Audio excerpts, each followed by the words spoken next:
A Vingança de Visconde de Taunay, voz Iba Mendes.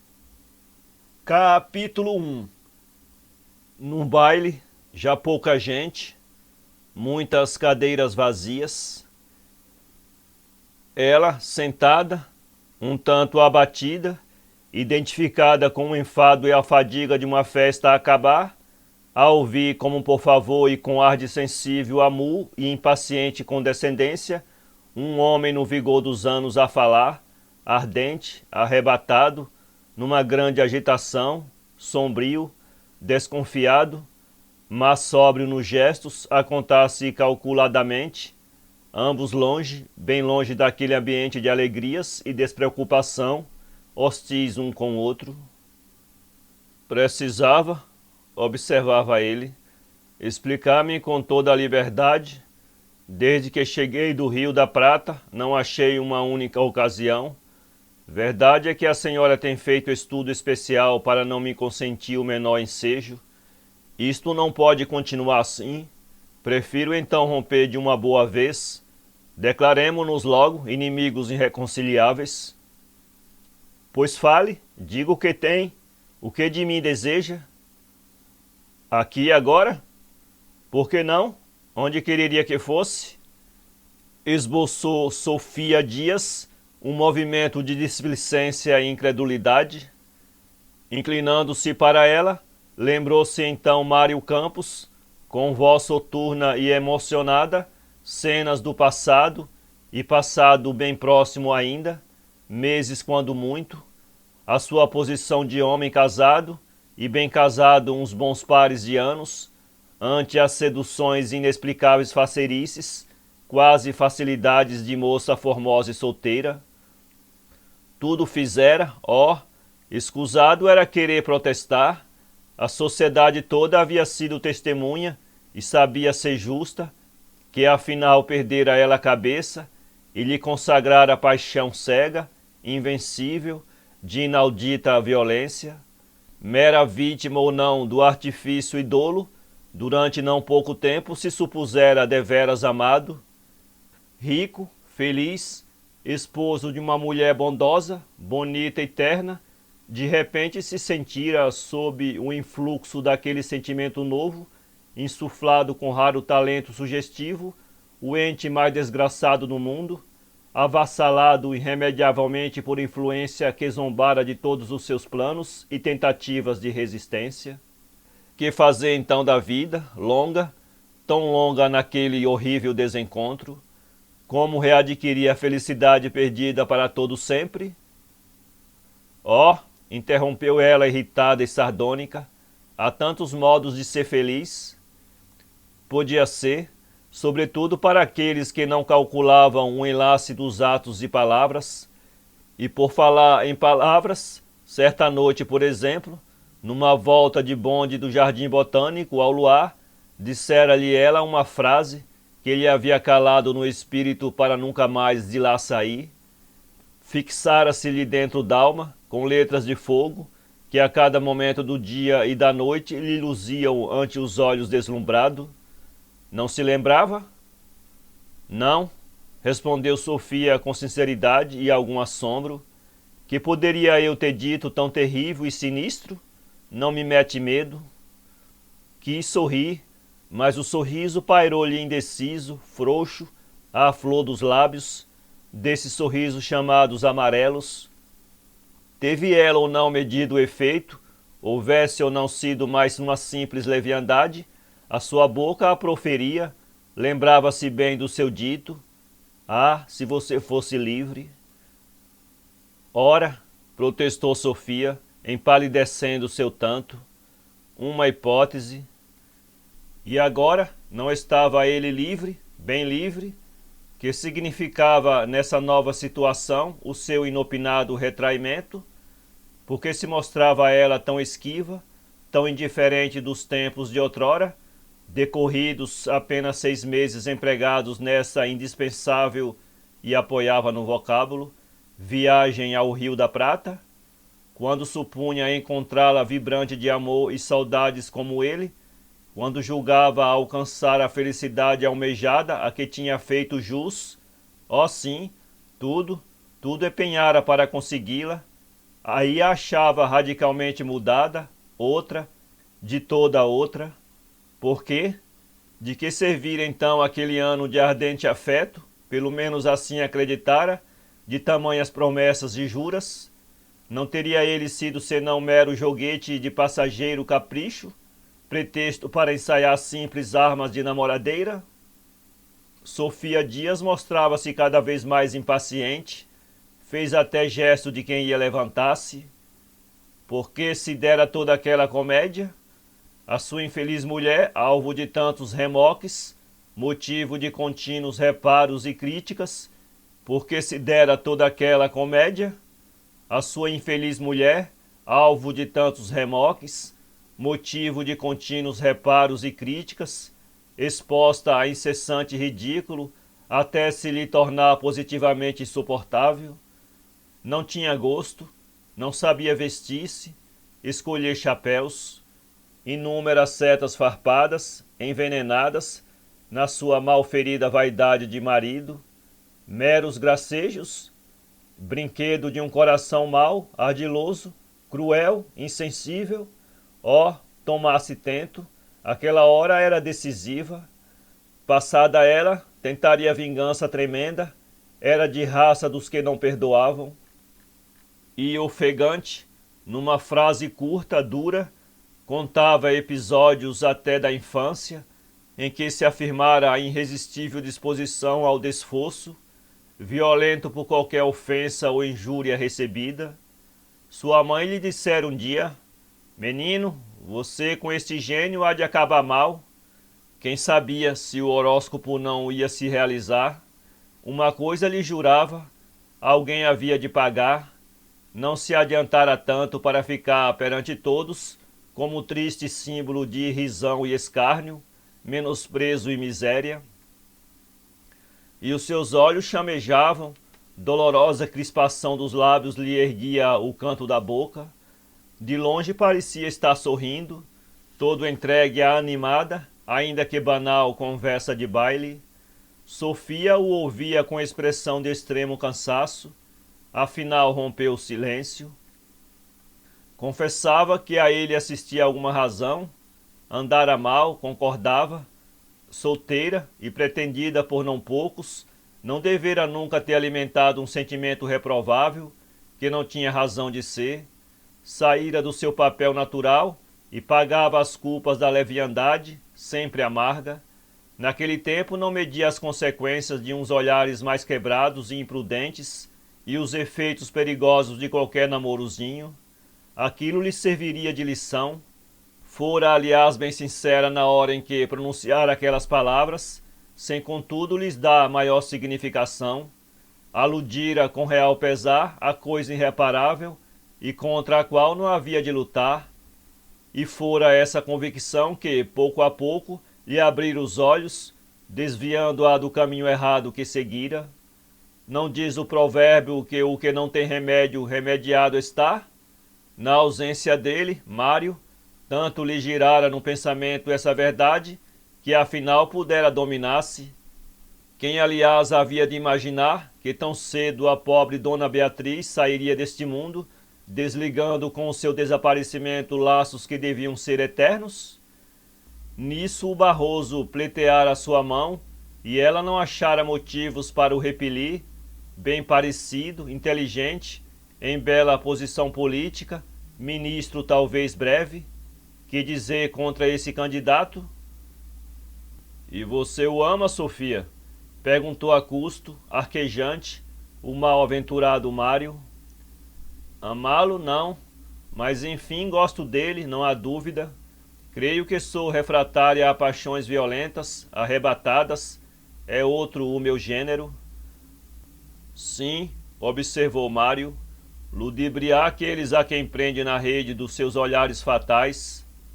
Sofia deu um muxoxozinho. Bem, temos melodrama. Amiudada às vezes passava o moço o lenço pelo rosto, limpando gotas de frígido suor. Insistia, porém. Por que deixar de realizar o que era tão natural, uma vez apartado o único obstáculo que se interpusera entre os dois? Porventura valia ele menos do que esse intruso, o tal Barroso? Era de certo um pouco mais velho, mas tinha por si a precedência. Ninguém estranharia aquele casamento, com quem tanta corda lhe dera numa época em que não deveriam ter sido aceitas as suas assiduidades. Culpa tivera ela, induzindo em erro tanta gente. Sofia ensaiou um gracejo e com tom de remoque: para nós solteiras, o senhor, você tem um grave defeito, é viúvo. Pelos olhos de Mário relampejou um raio de ódio e ferocidade, tão visível e intenso que a moça estremeceu. Com os dentes apertados, sibilou a resposta: quem me fez viúvo, ouviu? Não tenho o direito de me atirar isto em rosto, compreende? E o seu olhar torvo, dardejante, desvairado, buscava ir ao íntimo de Sofia, explicando-lhe talvez mistérios terríveis, possibilidades de apavorar, completando a confissão confusamente bosquejada. Por instinta defesa, fechou-se a moça, fazendo poderoso esforço para conservar-se calma, serena, alheia e superior a qualquer conivência, por longe que fosse. Via-se subitamente envolvida em tenebrosas complicações, ameaçada de perigos de que nunca pudera cogitar e cujo alcance não lhe era dado medir, tudo isso vago, indefinido na mente conturbada. Ao mesmo tempo surgia-lhe medo imenso, incoercível, daquele homem, cruel alvoroço por toda ela, penosas explicações, arrependimento indizível da sua leviandade e inconsideração, levada só e só pela ânsia das homenagens, viessem de onde viessem, o gosto de dominar e ser requestada. Continuava Mário Campos, ameaçador. Tudo caminhava para a tragédia, assim pressentia. Quando quisesse ter mão em si, havia de ser tarde, avisava. Então, interrompeu Sofia, fingindo indiferença: temos agora intimidação? Quer levar-me pelo terror? Ele, de súbito, muito manso e cordato, sem transição, pedia perdão dos seus arrebatamentos, prometia ser brando como um cordeiro, queria só o que lhe parecia justiça, implorava, se preciso fosse, compaixão, misericórdia. Tivesse Sofia pena da sua desgraça, de que fora a causa, contara tanto com seu amor, a sua lealdade, e agora, que é que o esperava neste mundo, se visse repelido, enxotado, quando arquitetara toda a existência numa base única, indispensável, aquele casamento? Para o tornar possível, não recuara diante de consideração alguma, tudo antepusera isso, tudo estivesse certa, e recomeçavam as reticências, as alusões vagas, mal indicadas, que deixavam Sofia toda fria, não poderia dizer como verdadeiro calafrios pelo dorso, desses que no dizer do povo anunciam o esvoaçar da morte por perto. Então prosseguia Mário: de nada valiam provas do que existira entre eles? Que provas? Protestou altiva e surpresa a moça. Ora, as murmurações e o reparo da sociedade, durante mais de ano. Sofia levantou os ombros com desdém, e as suas cartas ardentes, incendiárias, mostrá-las-ei ao mundo inteiro, a todos, a esse Barroso do inferno. Fora indigno da sua parte o cavalheirismo. Cavalheirismo? Replicava Mário Campos impetuoso, cheio de fel e ironia, quando tudo lhe tiravam, lhe arrancavam, lhe roubavam. Depois do que lhe sucedia, não podia ser um homem como qualquer outro. Havia de tomar o seu desforço de modo que melhor lhe aprouvesse, como um vilão, um miserável, uma fera. Dependia dela, dos seus lábios estava suspensa a sua vida, não lhe diria jamais tudo, mas a morte pairava sobre ambos.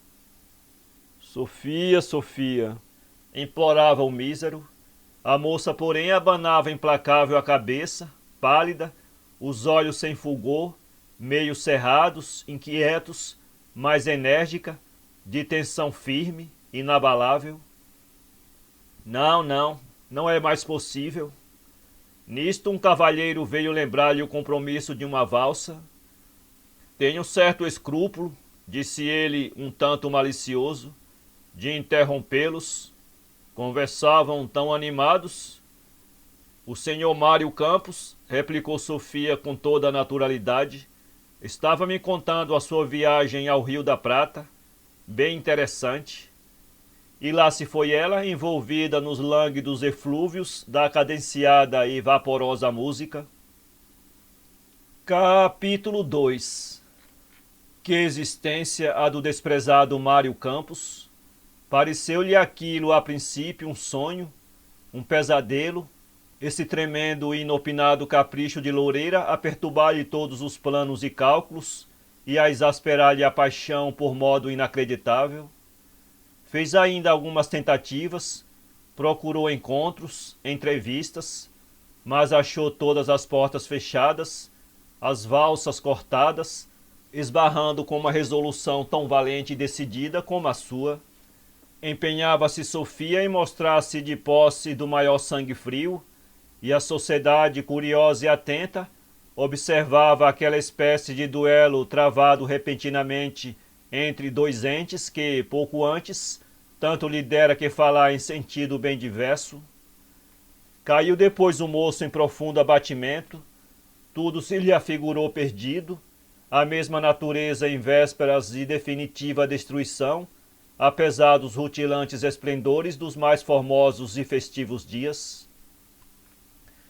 Encerrado em casa semanas e semanas, nessa casa cheia de conforto e luxo, em que não soubera dar o devido apreço à suave afeição da perdida esposa, reconcentrava-se num desespero medonho, tétrico, a sós com os mais negros pensamentos.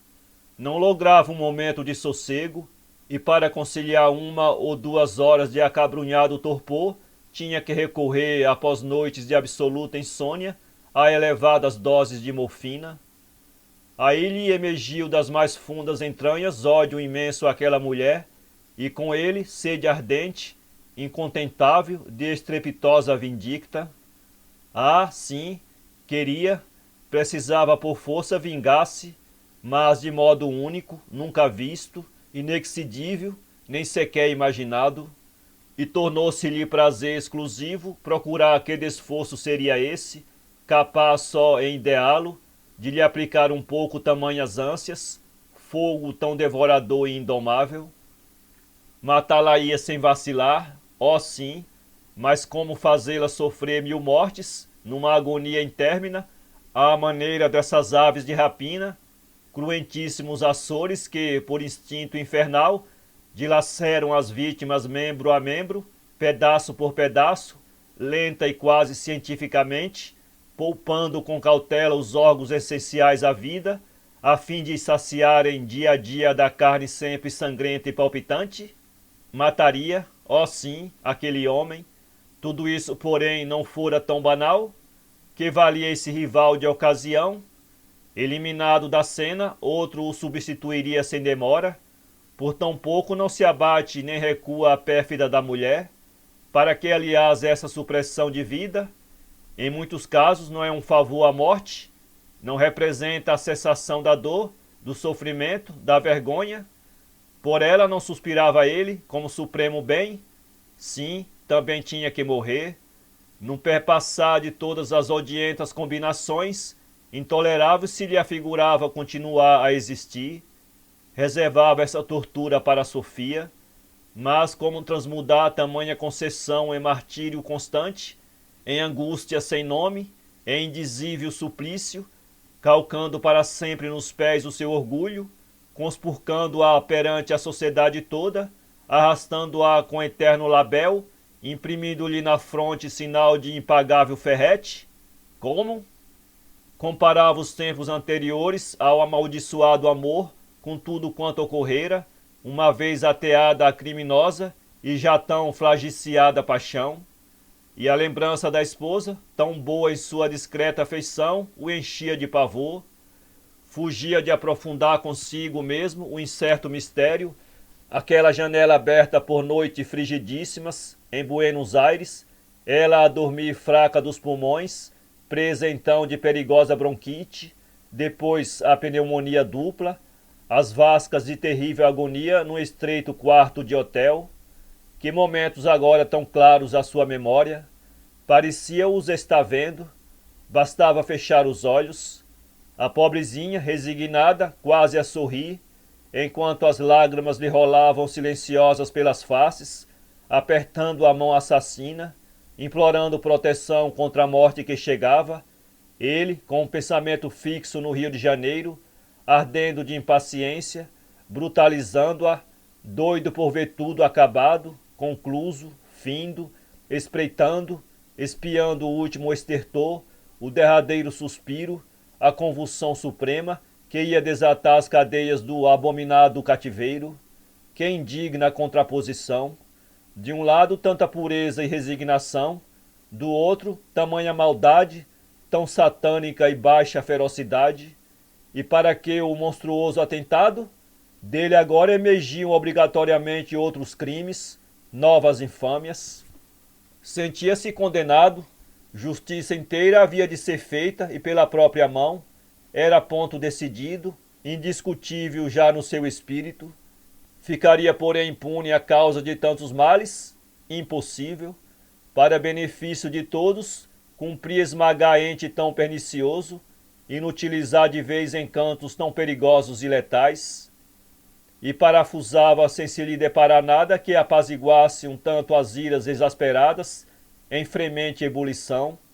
Depois serenou, mostrou-se por toda parte altivo, calmo e indiferente, tornou a frequentar teatros e lugares, falando no próximo enlace de Sofia com desembaraço e naturalidade, aplaudindo-o até. Declarou-se curado de mal-entendidas e pueris veleidades, chegou a cumprimentar a moça, e uma feita que se encontrou cara a cara com ela, apertou-lhe a mão sem nenhum constrangimento ou perturbação. A vários amigos falou em próxima partida para terras longínquas, e às rodas habituais levou um todo, senão risonho, pelo menos de tranquila e digna compostura. Publicaram-se então os primeiros proclamas do casamento de Lúcio Barroso com Sofia Dias, a qual se supunha afinal livre de qualquer complicação, toda radiante de alegria e felicidade, cada vez mais formosa, faceira e sedutora, nos lábios sempre róseo sorriso sobre inaçarados dentes, boca úmida e apetitosa de tentar um santo. Numa bela manhã, sobressaltou-se a cidade em peso. Acabara de suicidar-se com um tiro de revólver Mário Campos. Sem declarar o motivo desse ato, recomendava que desse imediata publicidade e pronta execução ao testamento, por ele depositado dias antes no cartório do tabelião Mateus. Nesse documento, feito de acordo com as mais estritas formalidades, distribuía vários donativos a institutos de caridade e legava alguns bens aparentes de sua mulher. Terminava, porém, pelas seguintes e terríveis palavras que causaram escândalo enorme, ecoando por todos os cantos da capital: eternamente grato a não poucas provas de afeição e condescendência, deixo os remanescentes, que calculo em 200 contos de réis à minha amante Dona Sofia Dias, devendo esse legado transmitir-se em qualquer tempo, sucessão legítima ou ilegítima, verificada em regra a filiação. Caso não seja a quantia reclamada logo, entregar-se-ão anualmente os juros à misericórdia. Dentro, 2 cartas da imprudente moça, que se prestavam a muitas interpretações. No meio da indignação geral, do profundo abalo de uns, revoltado pasmo de outros, da pungente ironia dos maldizentes e da compungida piedade dos bondosos, rompeu Lúcio Barroso com estrondo o casamento, e a mal-aventurada Sofia, salteada de febre cerebral, por largas semanas esteve entre a vida e a morte. Rumorejaram-se as possibilidades de melindrosa justificação perante os tribunais. Mas afinal, a família toda, mãe e 2 filhas menores, depois de meses e meses de sumiço, partiu para a Europa. Nunca mais se ouviu falar, senão vagamente em Sofia Dias. Parece que por lá se casara. Ainda não foi até hoje levantada a ominosa herança. Quem nos diz que será sempre repelido o maldito e infamante legado? Assim seja. Para ler esse conto, acesse www.poeteiro.com